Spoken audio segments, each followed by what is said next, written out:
देखिए पिछले वीडियो में आपने देखा था पास्ट इंडेफिनिट टेंस चल रहा है, जिसमें से पास्ट इंडेफिनिट टेंस पिछले वीडियो में आपको बता दिया गया था। अब आप देखिए past continuous tense. Past continuous tense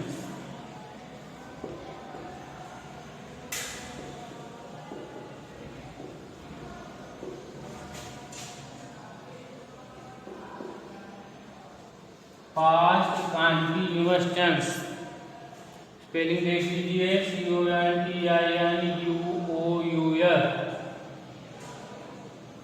continuous tense.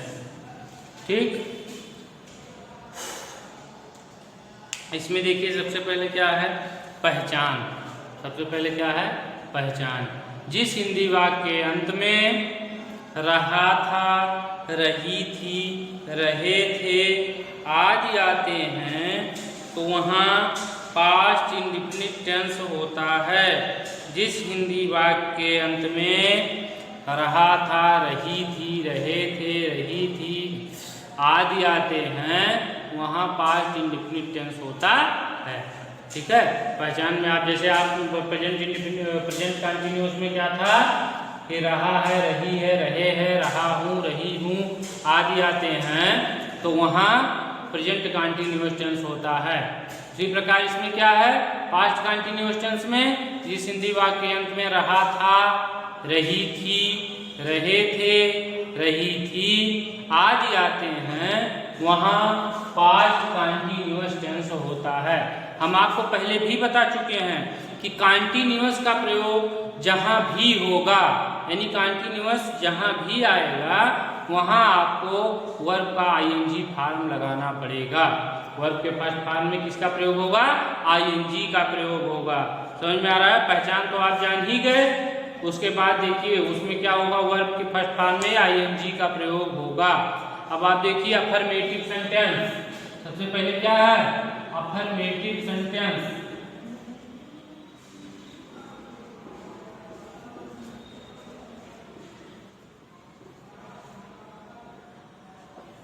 Affirmative sentence है AFFIRMATIVE आप देखिए सकारात्मक वाक्य। सकारात्मक वाक्य अफर्मेटिव सेंटेंस मतलब सकारात्मक वाक्य। अब आप जैसे मान लिया वह किताब पढ़ रहा था, वह किताब पढ़ रहा था। ठीक है, पहचान आप जानते ही हैं। कैसे आप पहचानेंगे कि ये पास्ट कंटिन्यूअस टेंस है। जिस हिंदी वाक्य के अंत में रहा था, रही थी, रहे थे, रही थी आदि आते हैं वहाँ पास्ट कंटिन्यूअस टेंस होता है। समझ में आ रहा है। देखिए यहाँ क्या है, रहा था। इससे हमको ये पता चल गया कि ये कौन सा टेंस है, पास्ट कंटिन्यूअस टेंस है। समझ में आ गया। अब आप क्या करेंगे, अनुवाद बनाने का नियम। अनुवाद बनाने का नियम क्या है, ही, सी, इट तथा एक वचनकर्ता के साथ हेल्पिंग वर्ब वाज का प्रयोग होगा। ठीक है, आई, ही, सी, इट तथा एक वचनकर्ता के साथ हेल्पिंग वर्ब किसका प्रयोग होगा, वाज का प्रयोग होगा। सिंगुलर नंबर रहे या तो आई, ही, सी, इट रहे तो हेल्पिंग वर्ब किसका प्रयोग करेंगे, वाज का प्रयोग। ठीक है, और यू, बी, दे तथा बहुवचनकर्ता के साथ हेल्पिंग वर्ब वेयर का प्रयोग, इसे वर्क कहते हैं, वर्क का प्रयोग किया जाता है। समझ में आ रहा है। और क्रिया का कौन सा रूप रहेगा, वर्ब का आईएनजी फॉर्म प्रयोग करते हैं। देखिए जैसे वह किताब पढ़ रहा था तो क्या करेंगे, ही वाज, ही वाज। अब क्या करेंगे, reading the book, he was reading the. समझ में आ रहा है, देख लीजिए, he was reading the book. सबसे पहले क्या है, ये सब्जेक्ट। ठीक, उसके बाद हेल्पिंग वर्ब। हेल्पिंग वर्ब क्या है, वाज या ठीक है। उसके बाद वर्ब का कौन सा फॉर्म, आईएनजी फॉर्म, वर्ब का कौन सा फॉर्म, आईएनजी फॉर्म। उसके बाद ऑब्जेक्ट। समझ में आ रहा है, समझ में आ रहा है ना। He was reading the book, तो सब्जेक्ट हेल्पिंग वर्ब सब्जेक्ट के अनुसार प्रयोग करना है। आप सब्जेक्ट को देख लीजिए, उसी हिसाब से आपको हेल्पिंग वर्ब का प्रयोग करना है। उसके बाद वर्ब का कौन सा फॉर्म, आईएनजी फॉर्म। उसके बाद ऑब्जेक्ट। समझ में आ रहा है। अगला एग्जाम्पल देखिए, पहचान पहले जान जाइए। पहचानेंगे कैसे, जब आप वाक्य को पहचान जाएंगे तभी आप ट्रांसलेशन कर पाएंगे। ठीक है, अनुवाद आप तभी कर पाएंगे। देखिए जैसे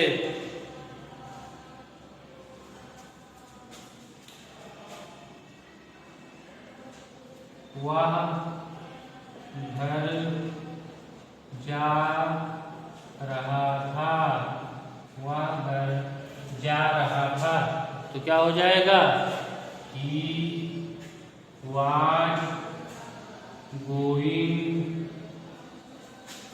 to home।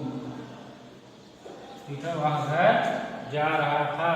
सबसे पहले आप क्या करेंगे, सब्जेक्ट, उसके बाद हेल्पिंग वर्ब, उसके बाद वर्ब का आईएनजी फॉर्म, उसके बाद क्या करेंगे आप, ऑब्जेक्ट। समझ में आ रहा है। हेल्पिंग वर्ब के बाद वर्ब का आईएनजी फॉर्म, उसके बाद हेल्पिंग और उसके बाद ऑब्जेक्ट।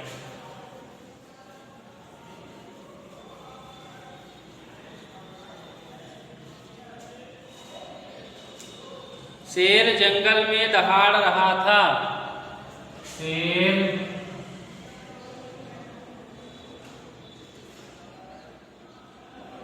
जंगल में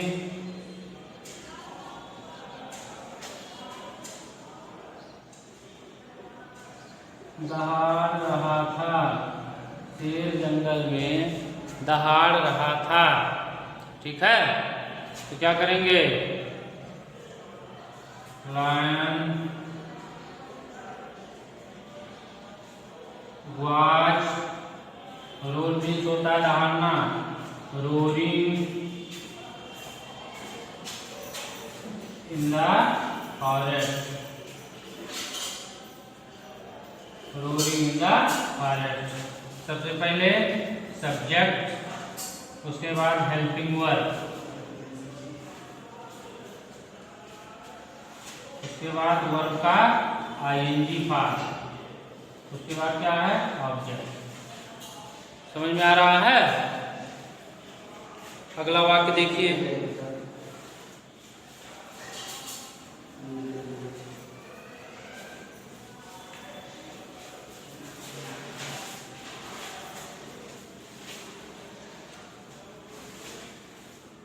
तुम स्कूल जा रहे थे,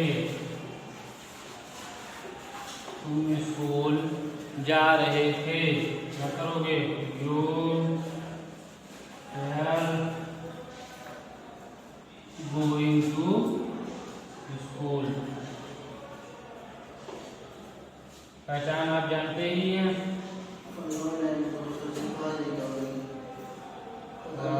हेल्पिंग वर्ब, उसके बाद वर्ब का आईएनजी फॉर्म, उसके बाद ऑब्जेक्ट। समझ में आ रहा है।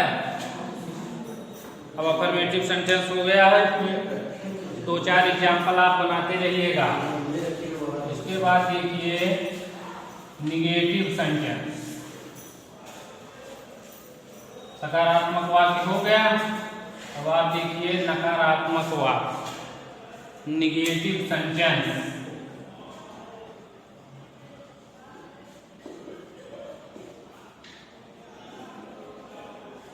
निगेटिव सेंटेंसेस, नकारात्मक वाक्य। ठीक है, निगेटिव सेंटेंस है नकारात्मक वाक्य। अफर्मेटिव सेंटेंस आपको समझ में आ गया होगा। निगेटिव में क्या है,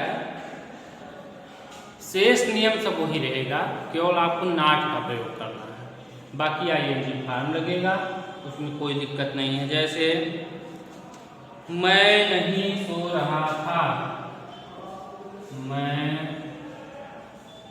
नहीं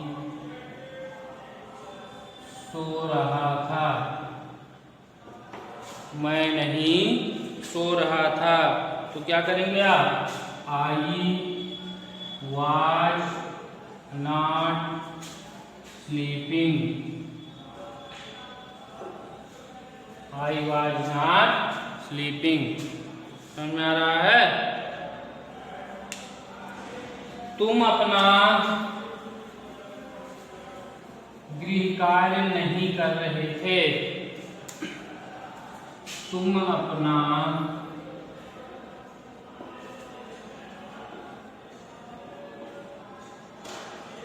गृह कार्य नहीं कर रहे थे, तुम अपना गृह कार्य नहीं कर रहे थे, तो क्या करेंगे आप? You were not, you were not doing, you were not doing your homework, your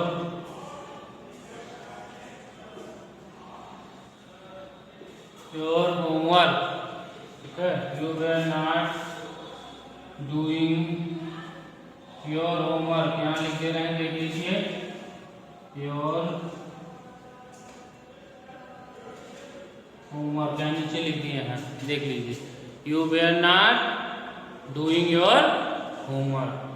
समझ में आ रहा है? ये सब्जेक्ट है, हेल्पिंग वर्ब, फिर नॉट का प्रयोग, फिर आईएनजी फॉर्म, फिर ऑब्जेक्ट। ठीक है, सब्जेक्ट, उसके बाद हेल्पिंग वर्ब। हेल्पिंग वर्ब में आप जानते ही हैं कि वाज या वेयर, उसके बाद नॉट का प्रयोग, उसके बाद वर्ब का आईएनजी फॉर्म, उसके बाद ऑब्जेक्ट। समझ में आ रहा है? समझ में आ गया ना?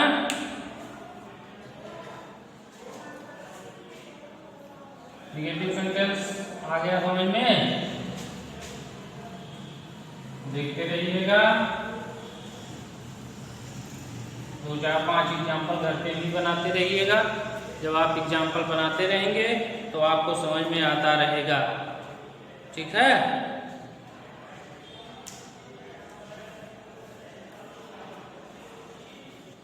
तो देख लीजिए,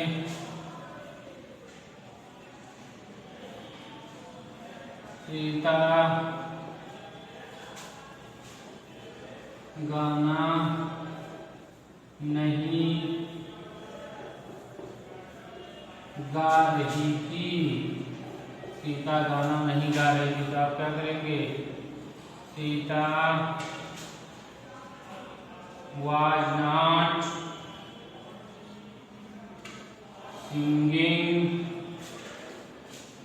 a song, singing a song. सबसे पहले सब्जेक्ट, उसके बाद हेल्पिंग वर्ब वाज देयर, उसके बाद नॉट का प्रयोग, फिर वर्ब का आईएनजी फॉर्म, उसके बाद क्या है? ऑब्जेक्ट। समझ में आ रहा है? उसके बाद क्या है? ऑब्जेक्ट। ठीक, समझ में आ गया ना? अब आप देखिए इंट्रोगेटिव सेंटेंस, निगेटिव सेंटेंस हो गया। 2, 4, 5 एग्जाम्पल घर पे बनाते रहिएगा। अब आप देखिए इंट्रोगेटिव सेंटेंस, हम आपको पहले भी बता चुके हैं, प्रत्येक टेंस में 4 सेंटेंस होते हैं, अफर्मेटिव, निगेटिव, इंट्रोगेटिव और इंट्रोगेटिव निगेटिव। अब आप देख लीजिए इंट्रोगेटिव सेंटेंस।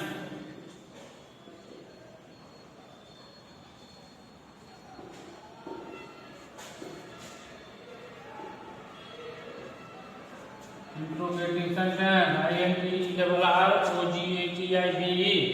Interrogative sentences.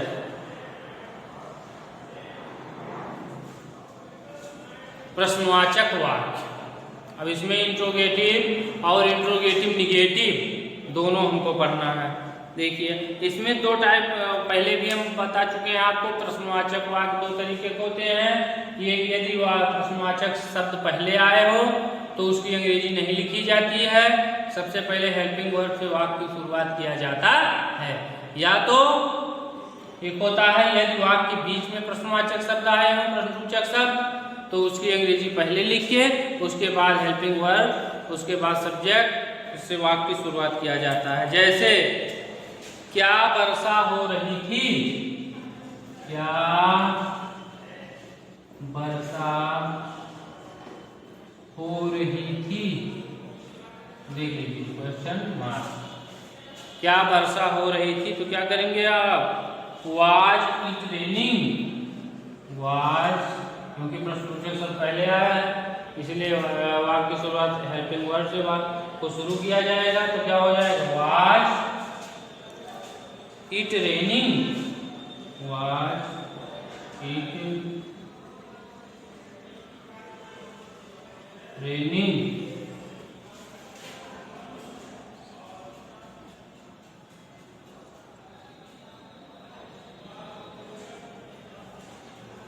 ठीक है।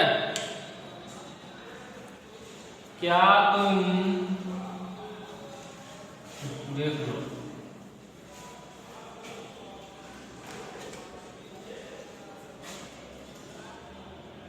क्या तुम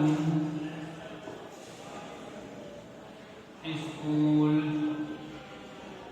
जा रहे थे, क्या तुम स्कूल जा रहे थे, तो क्या करेंगे आप, वेयर यू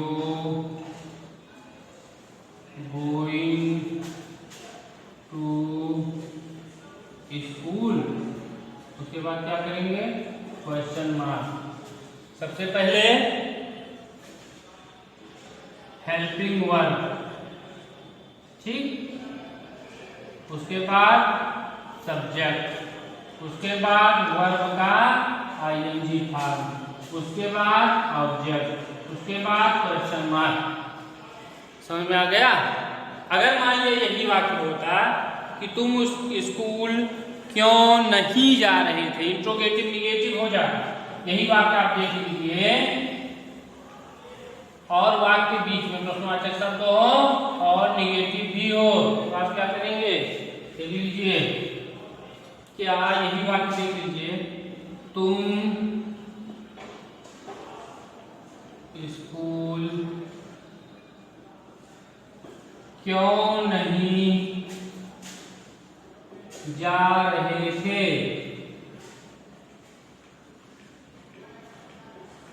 क्यों नहीं जा रहे थे, यही वाक्य मान लिया होता तो आप क्या करते, सबसे पहले प्रश्नसूचक शब्द आया तो उसकी अंग्रेजी पहले लिखेंगे, why, were you not going to school, समझ आ रहा है, going to school question mark.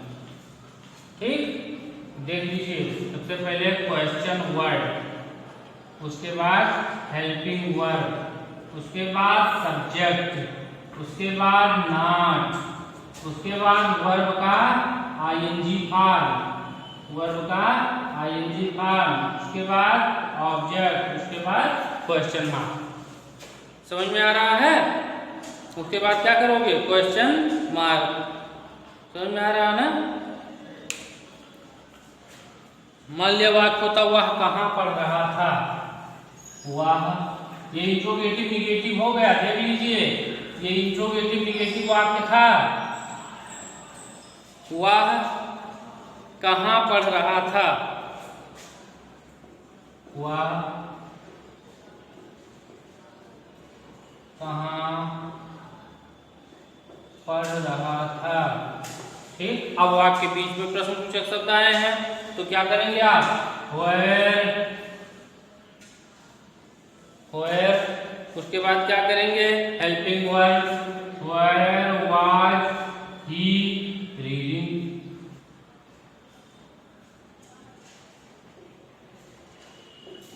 Question mark.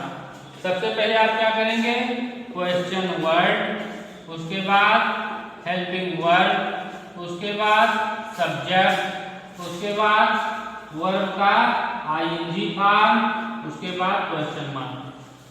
समझ में आ गया। सबसे पहले आप क्वेश्चन वर्ड, फिर हेल्पिंग वर्ब, फिर सब्जेक्ट, फिर वर्ब का आईएनजी फॉर्म। अगर ऑब्जेक्ट है तो ऑब्जेक्ट भी लगाइए, अगर ऑब्जेक्ट नहीं है तो कोई बात नहीं, ऑब्जेक्ट है तो ऑब्जेक्ट लगाइए, नहीं है तो नहीं लगाना है। समझ में आ रहा है।